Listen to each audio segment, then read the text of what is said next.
আমার যারা প্রার্থী আছেন তাদের সাথে পরিচয় করে দিই। পার্থপ্রতিম রায়, কোচবিহার উত্তর বিধানসভা, খুব কর্মঠ ছেলে। ওকে নিশ্চয়ই কোচবিহার উত্তর বিধানসভায় আপনারা জোড়া ফুলে সমর্থন করুন। ও ভালো কাজ করে, আমি মনে করি মানুষের পাশে থেকে ভালো কাজ করবে।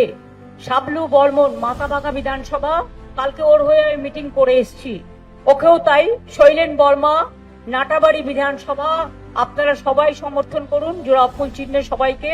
শিবশঙ্কর পাল, তুফানগঞ্জ বিধানসভা, শৈলেন বর্মা প্রার্থী নাটাবাড়ি বিধানসভা। অভিজিৎ দে ভৌমিক, কোচবিহার জেলা। হরিহর দাস প্রার্থী শীতলকুচি।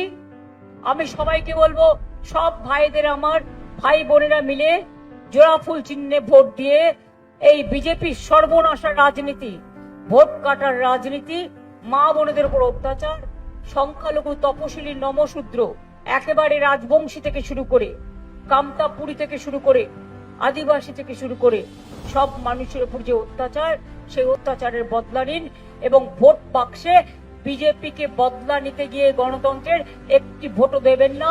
তৃণমূলকে ভোট দিন, জোড়া ফুলে ভোট দিন, যদি আগামী দিন কুচবিহারকে বাংলা থেকে ভাগ করে না দেয়।